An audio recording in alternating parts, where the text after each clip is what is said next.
just keeps, and it's, I don't know what it's about, whether it's good basketball sense or this is simply money, Sherrod, but you wrote about it in BSJ, and the title was Celtics fans brace yourselves for the stand pat and puke portion of the season. And nobody wants to hear this, but ultimately you're not just reading between the lines or reading the tea leaves. Danny's telling you, guys, I'm probably not making a trade. And there's a couple reasons why.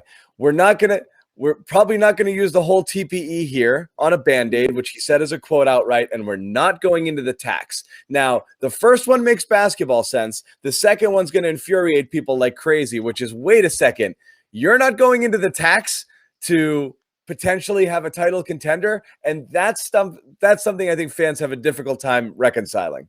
Yeah, I mean, but, here's the thing. They haven't made a deadline deal since Isaiah Thomas, 5-6 years ago. Right. And most teams don't. It's not a sport. You don't see a ton of these. No, but what you do see are the teams that are competing for championships are able to pull off last minute deals, whether it's buyouts, whether it's last minute trades, something leading up to the trade deadline. Small augmentations, though, not blockbusters.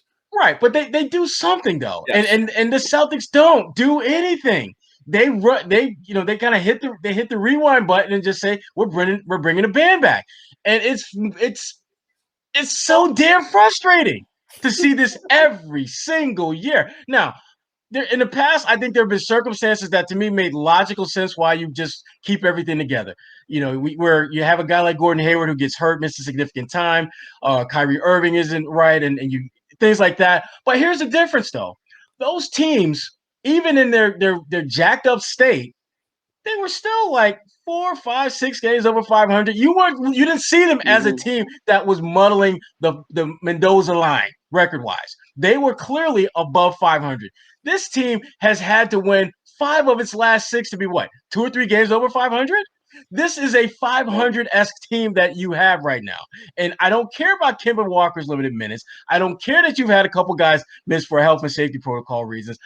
All I know is this. You're going into this trade deadline with the biggest potential chip that any NBA team has ever had. And your response is, we're going to save this for down the road.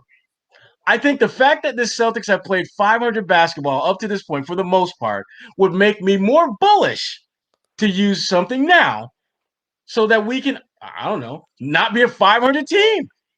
Now, if Danny is convinced that Kemba Walker's getting healthy, and we're gonna, Romeo's gonna help us for a game or two down the road, and Tatum and Brown are only gonna get better, and Time Lord's gonna continue to evolve. Okay, fine, roll it out. But when you get to the playoffs, if your ass gets bounced in the second round, people are going to be enraged because you once again it feels like you're Charlie Brown, and the Celtics are Lucy. You think, yep, we're about to go back to the playoffs with the same team. We're going to run up and we're going to kick it out of here. And next thing you know, you're flat on your back wondering, I can't believe I fell for this again. You're not. What you're doing is acting like you're doing everything you can to improve, knowing that deep down you're not. And then basically fans are going to have to accept that this is going to be a down year. And that's the reality of it. The question is, how much of that is tax driven? Right. So how much of that is like, so if all of the venom is going to come.